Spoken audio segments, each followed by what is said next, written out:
Hi REYNAS, how's it going? It's me, Vijay Reyna, back at it again with another video for you all, and I'm so excited to finally be able to film this video. I know I'm a little bit late, I work in the week, blah blah blah. So let's just get into it, okay? I am recording a video right now about the Miss Universe opening ceremony. After all the drama and everything going on, I wanted to kind of shift our focus back onto the ladies because a lot of what happened really was sad and it was unfortunate. However, it also took away the shine from the whole point of Miss Universe, which is the girls. So the way that I have broken down my scoring for the Miss Universe opening ceremony is that I wrote down, I think, exactly 30 girls because to my understanding, there is going to be a top 30. So I ranked them out of 10. If I rank them 6 out of 10, that means I think they have the baseline basics down, but I just want a little bit more. There's not much going on besides being able to walk in heels. A 6.5 out of 10 means you can walk in heels, you have a little bit of something, but not that much. A 7 out of 10 means that you're good. You're good, you've gotten all the basics down, you have a little bit of hip movement, there's nothing wrong necessarily with your walk or your pasarela or your stage presence or your facial expressions, but I just wanted a little bit more. 7.5 out of 10 means you gave me that little bit more, but I want you to add some of your own personality, right? Because part of having a stage presence, part of a pasarela is not just having a pretty dress and being able to move your hips side to side or having really great control and body awareness, but it's also adding a little bit of personality to your pasarela to really make it your own. How do you connect and make eye contact with the camera? So I was focusing on that. 8 out of 10 means you're pretty good. Like you're a little bit more than just a good walker. You have a little bit of flair to you, and there's not much that you need to clean up. It's just about getting in maybe a better dress or really having a little bit more of an awareness where the camera is and connecting with the camera via your eyes, right? 8.5 out of 10 means, there's not really much to say, you're good. 9 out of 10 means you are great. Honestly, you are up there. You are top 5 material when it comes to your walk alone. And I don't have much concerns. The styling was good. The facial expressions were great. Your gown was great. Your pasarela or your walk was great. And everything was just chef's kiss. And 10 out of 10, which only one girl received, means, girl, you are ready for the crown. Just move forward in the competition as you're doing. I have personally nothing that I really could say could be better, okay? So I'm only gonna spend a lot of time talking about the top 9 girls who scored 9 out of 10 and above. I'm not gonna spend too much time going into the other girls. I'm just gonna tell you who they are and maybe 1 or 2 things about them, okay? So the following are girls for me that during the Miss Universe opening ceremony scored a 6 out of 10, okay? So these girls are gonna be as follows: Australia, Bolivia, Cuba. So those are 3 girls who for me scored 6 out of 10. I'm not gonna get much into detail about them. To me, all of these girls, they looked great. I did like them. However, I feel like there was a little bit lacking. I wanted a little bit more personality across the board for all 3 of these beautiful ladies. I also was not the biggest fan of the gowns. I will say I do think that Miss Cuba has came a long way from where she started when she was crowned. For Miss Bolivia, I actually anticipated and expected a little bit more. However, I still was pleased with what I saw. The only girl for me who scored a 6.5 or a 6.5 out of 10 was Miss Indonesia. For me, Miss Indonesia is absolutely stunning. I do love her face, and I am happy that she went with a more traditional Indonesian style of dress. However, I do want a little bit more personality and flair from her walk. I think that Miss Universe Indonesia has the beauty for sure, and I just want to see a little bit more personality when it comes to her walk. For me, she's just running kind of run of the mill, kind of in the middle. I want to see her kind of progress further in the competition, so I hope that she considers adding a little bit more flair and personality to her pasarela.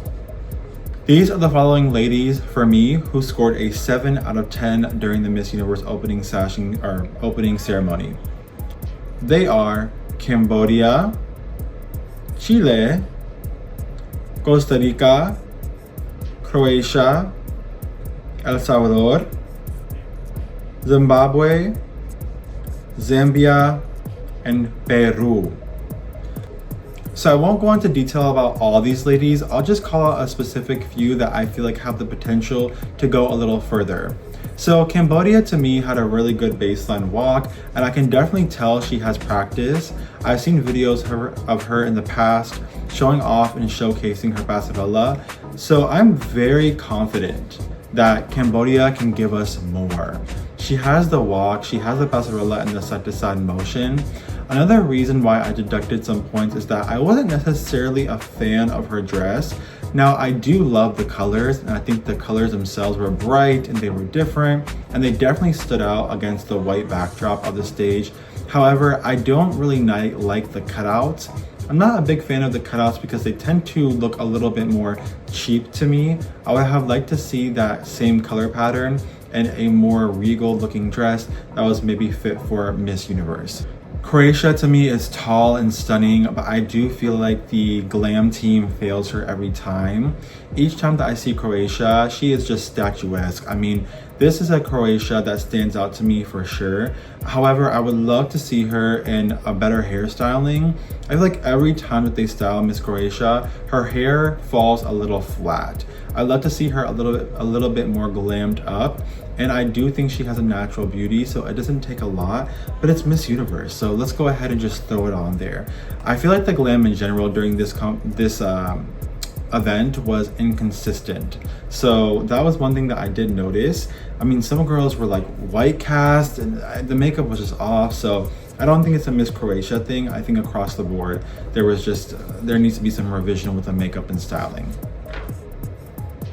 Zambia to me was captivating. I really loved her facial beauty, and I think that she has a unique thing going on. El Salvador was stunning. I do feel like we've seen her in black quite a lot. She's a former contestant from Miss Grand International as well, and I would love to see Miss El Salvador and something that is a little bit different, a little bit more colorful, and something that we have not already seen her in. We've seen her in black a lot at the Miss Grand International competition as well. So I think it's time for her to break away and be a little bit more adventurous when it comes to her styling. Nonetheless, beautiful job.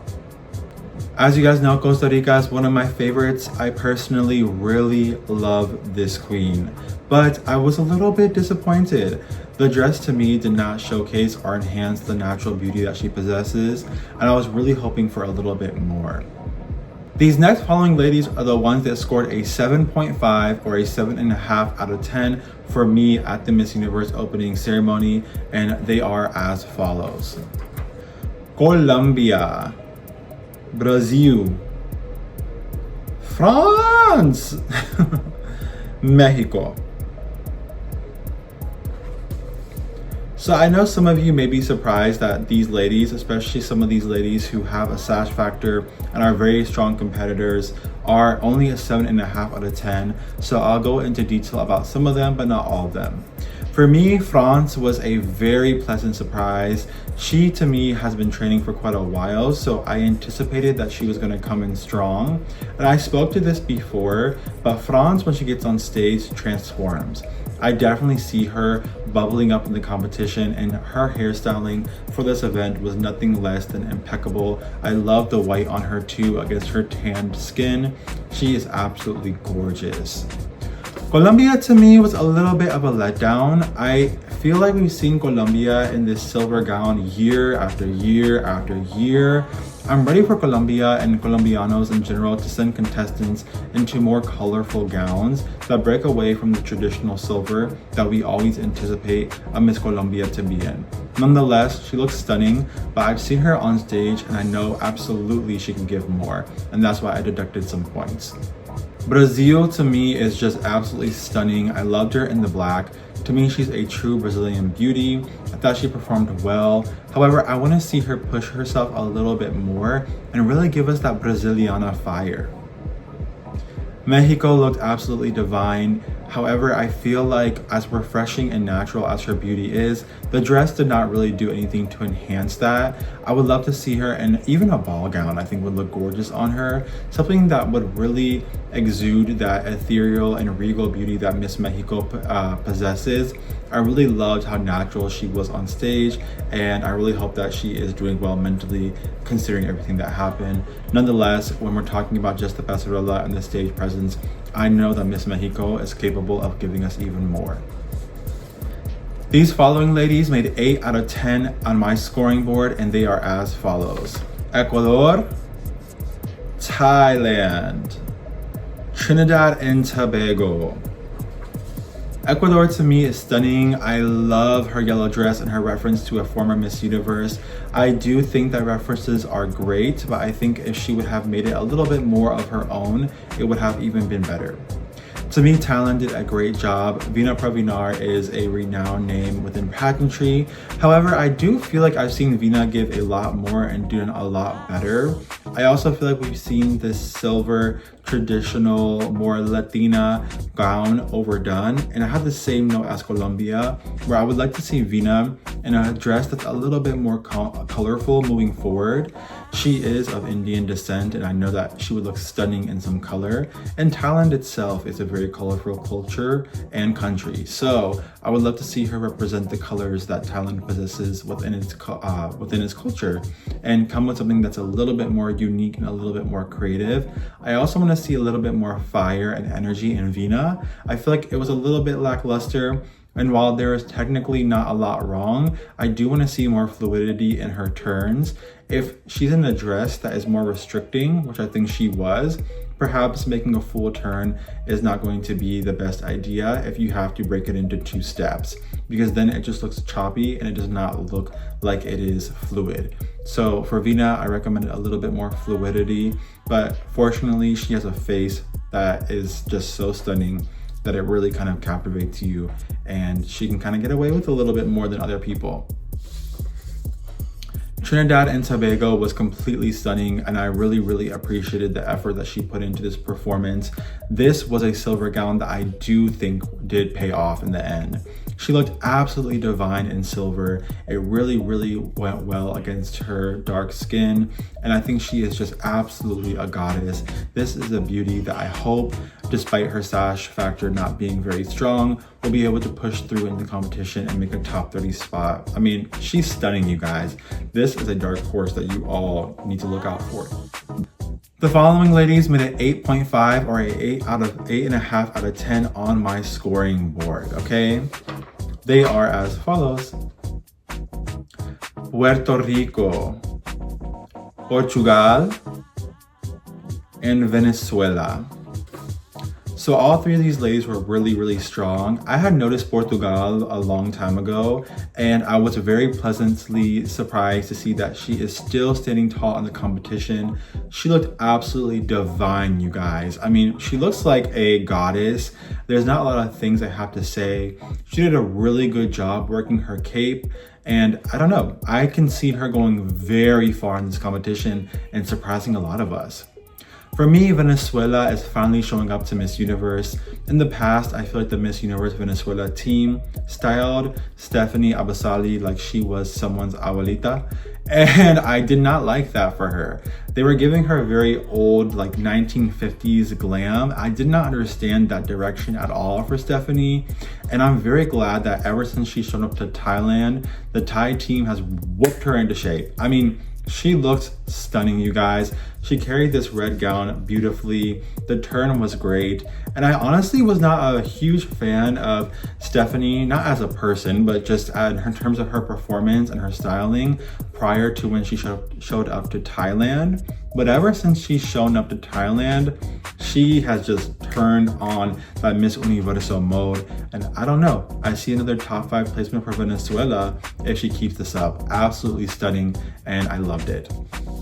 Puerto Rico, I mean, what can we say and what can we expect other than what we saw during this event? Puerto Rico to me looked stunning.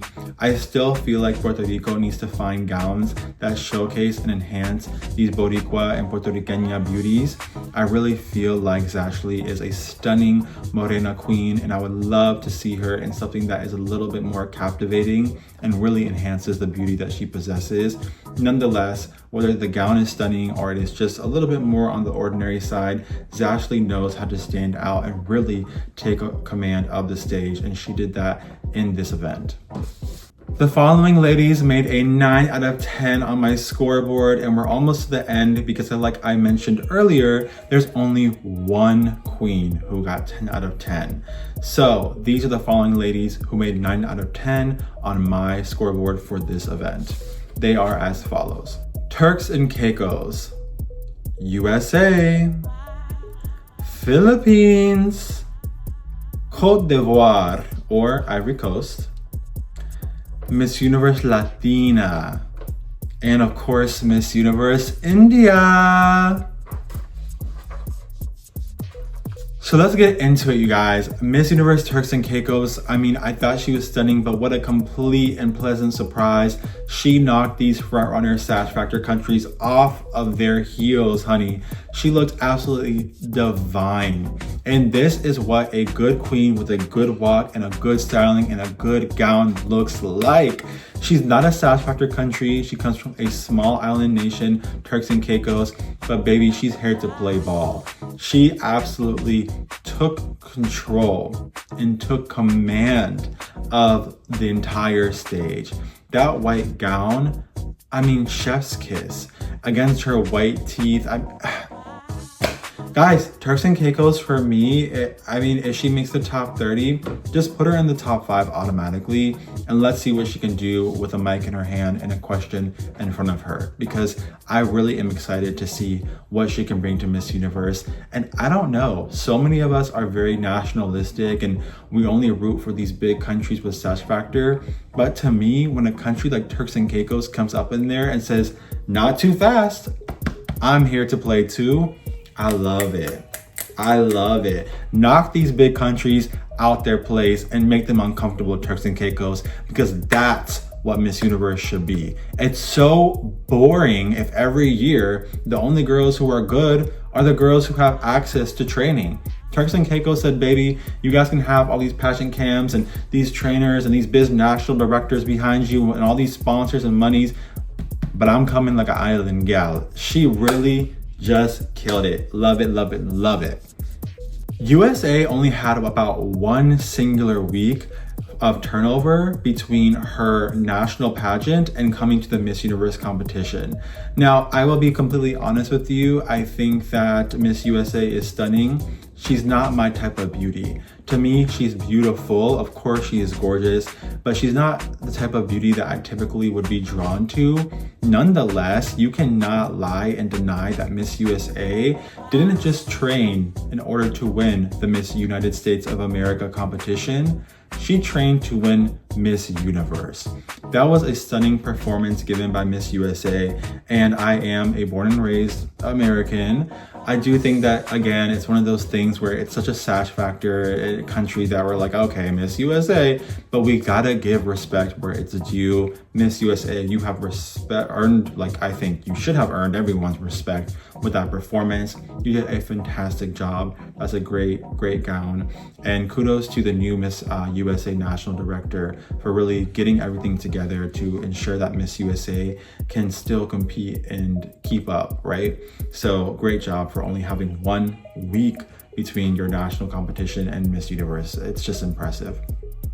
Of course, Olivia Yes. Am I saying her last name wrong? Is it Yase or is it Yes? Someone tell me in the comments below. Côte d'Ivoire to me was just... Welcome to the competition, Côte d'Ivoire. I'm not gonna lie. When the Miss Universe preliminary activities started, I felt like Côte d'Ivoire was kind of fading in the background, and I was a little bit concerned because, girl, I have you as one of my winners, potential winners, so I need you to show up. And she did exactly that. The gown to me was stunning, but what I noticed the most was how beautiful her skin glistened against the white backdrop. She is truly dripping in melanin, confidence, poise and perfection. I am so impressed.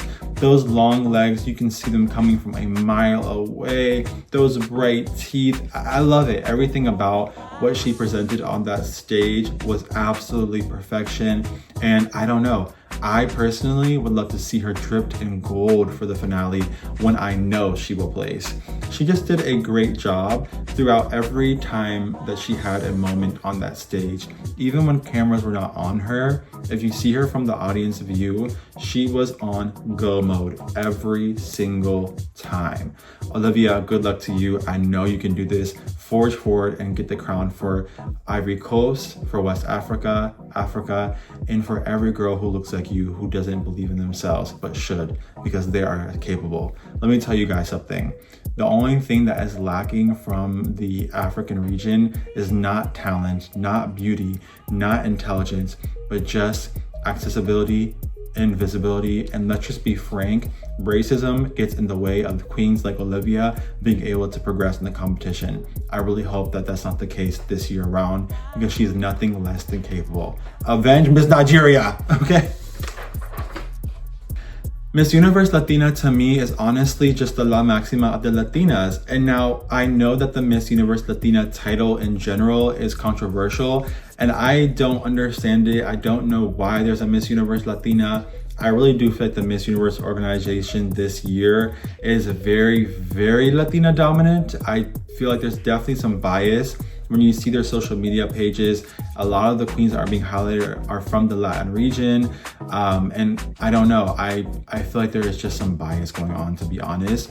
With that being said, because why is there no Miss Universe Asia, Europe, Africa? Anyways, with that being said, Yamali, she's just amazing. She's amazing. I don't know what to say. It's really unfortunate that she can't represent the Dominican Republic, although this year's representative is really good. But in general, she would have been a great representation for the Dominican Republic. And I feel like that would have been better off for her. Right now, it's just so weird seeing like Latina on the sash. But what can I say? The gown was great. The hair was great. She was great. I don't know. She's a formidable contestant. I don't really see her being knocked out anytime soon. She is a beauty queen through and through. She knows what she's doing, and there's a reason why she won that treacherous and unnecessary show. But nonetheless, she really is a great representative for the Latino people, and they have a great rep. So congratulations. Philippines to me was divine. I do feel like the makeup could have been a little bit more suited to her skin tone. The glam team went a little bit too light on the face makeup, but nonetheless, she looked absolutely stunning. I think Atiza is coming into her own. She is, every time I see her since she's came to Thailand, she is just herself. She is so relaxed, so natural, and dare I say, she is giving me the Catriona factor. And let me make this clear before someone says, you're just saying that because she's the Philippines and you want Filipinos to be your fans. First and foremost, I don't need all of that. I'm very comfortable in my Reyna family, which is what I call my viewers and my subscribers, and their support in me being beyond the queen that I support. I was not an Atizanator. I was not an Atiza Manalo fan up until this edition of Miss Universe Philippines. This is the first time that I have ever actively rooted for Atiza, because this is the first time I saw it for her.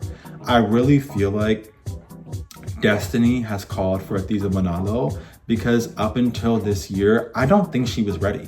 I don't think 2018 or, last year at Miss Universe Philippines, or even when she went to Miss Cosmo, I don't think any of those were her time. I think 2025 is her time.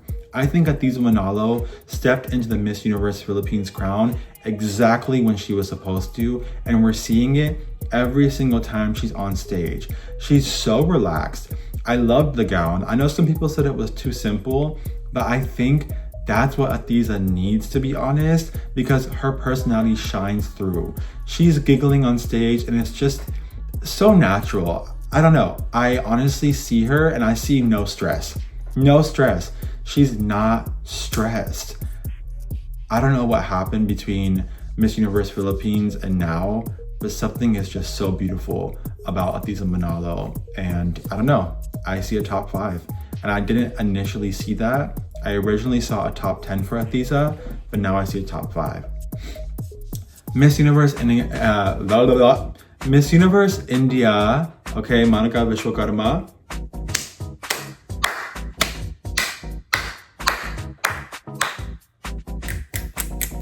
Wow.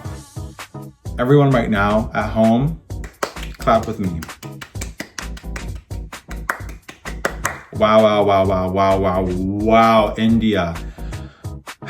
Now, I know I am half Indian. You guys know I love India. I have a lot of love for my motherland. You guys know I will always root for India, but I will not always put India as number 1. It just will not happen. I will not be that person. Sorry. However, Monica, I'm not gonna lie, you guys. Similar to Atisa Manalo, I was a little bit of a doubter. I was not necessarily captivated by her presence or her beauty to start off with. Although she is beautiful and captivating, I just personally was like, okay, we'll see. Maybe top 10, maybe top 30. I don't know. Monica, you shut me up. Let me personally apologize for ever having any inkling of a doubt. Nikhil Anand, I don't know what you have done with the Miss Universe organization. I have been critical of you many times, and let me apologize because you have done a tremendous job. The vision that I have always had for the Miss Universe organization and their queens, I feel like this year it's coming together. It's coming together. I feel like we just needed to give Glamourland a few years to learn and grow, and I finally feel like they're doing that. And Monica is the perfect queen. She is exemplifying everything. Sorry, I'm just so excited because I feel like she just killed that. That gown, Nikhil, I hope that you have a really great gown picked out for Monica for when she makes it to the top 10 and evening gown round, because that gown was a finale gown. I was like, how are they gonna top this? It was so good. And you guys, she looked so great. And this is when I allow my pride of being an Indian to come through, because it's appropriate. It's appropriate to be proud in this moment, to be a proud Indian, because this was a moment to be proud of. Monica really just came through and made me so proud. I was like, yes, Chak de India, chal. I mean, she was just so kubsurat. I was really honestly just enamored, and I'm just mumbling and stumbling over my words because that had to have been the most beautiful gown of the evening. No one's gown topped India, period. I do have one girl who is my number 1, and it's one other girl, but even that girl's gown didn't compare to India. India's gown was the best of the night, period. I think followed by Miss Universe Latina. I liked Miss Universe Latina's gown too, but India was incredible. Everything was great. And every time I see her, even outside of this event, she just, let me shut up. You guys, I can see India going to the top 5. I did not see that even 2 weeks ago. I can see that. And to every girl, good luck. You better hope India does not get to the top. You better pray to whatever gods you believe in. Because have you heard Monica speak? Good. We're not supposed to talk about all that. Let's focus on the event. She looks stunning. Walk, great. Aura, great. Makeup, great. Hair, great. Gown, great. It was just so good. Okay. Let's move on. All right, you guys, there's only one queen who got 10 out of 10 for me. And let's get into it. It was none other than Miss Universe Guadeloupe. Yes, honey. The hair, the makeup, the aura, the attitude. The only thing I would have changed for Guadeloupe is the gown, because I would have liked to see her in something even more, like just more, honey, you know? But Guadeloupe to me just gave everything. The attitude, the face, the facial expressions, the aura, the pasarela, the hips. Baby, she walked down those stairs like there were none. It was just so fluid. Everything about Guadeloupe is incredible, and honestly, a small island nation like Guadeloupe deserves to be highlighted, especially when they have a queen that is just so good. Guadeloupe to me has all the components of a Miss Universe. You know, she placed first runner up at the Miss World competition, and I have no doubt that this queen can be another Miss World to Miss Universe crossover. We've seen it with Catriona Gray, we've seen it with Andrea Mesa, we've seen it with Shanice Palacio, and I do not doubt that Miss Guadeloupe can be the next one to cross over from Miss World and become an eventual Miss Universe. I'm super excited to see what Miss Guadeloupe brings to the competition moving forward. And yeah, you guys, this is my list. So let me know down below who you guys liked, who were your top 5 from this event, who do you guys think I forgot, and who do you guys think I got correct? Again, do not attack me. These are my opinions. I am not a judge. You are allowed to have a difference of opinion. Just tell me what you think. You don't need to attack my opinion. It's not what you say, but how you say it. If you want to join the Reyna family, which are my subscribers, go ahead and hit the subscribe button down below and you will become a Reyna and part of the Reyna family. It does mean a lot to me. During the Miss Universe season is where I get to engage with you guys the most. And the Reyna family is growing so much, you guys. I'm so excited. I'm so giggle about it all. And honestly, I cannot wait to see the Reyna family just grow and grow and grow more. And I cannot wait to live stream Miss Universe with you guys. I'm super excited about it all. So yeah, thank you guys so much for supporting me. It means the world to me. Additionally, if you guys don't mind giving this video a thumbs up, you guys, the thumbs up really does help boost my videos and my content. So please hit the like button if you enjoyed this content. I put a lot of effort into it and trying to find time, so please give a like. Other than that, make sure you share it to your friends, your family, whoever else, and I will see you guys for my next video. Let me know down in the comments below what you guys want to see from me next, what you guys want me to cover next. And remember, as always, maraming salamat po, kampong ka, muchas gracias, shesheni, arigato gozaimasu. What else am I forgetting? Shukriya, shukran, dhanyavad, and thank you guys so much. Au revoir. Should I add merci? Merci. Okay? All right. Bye. Love you, Reynas. Do you guys know I'm also part French? Okay, anyways.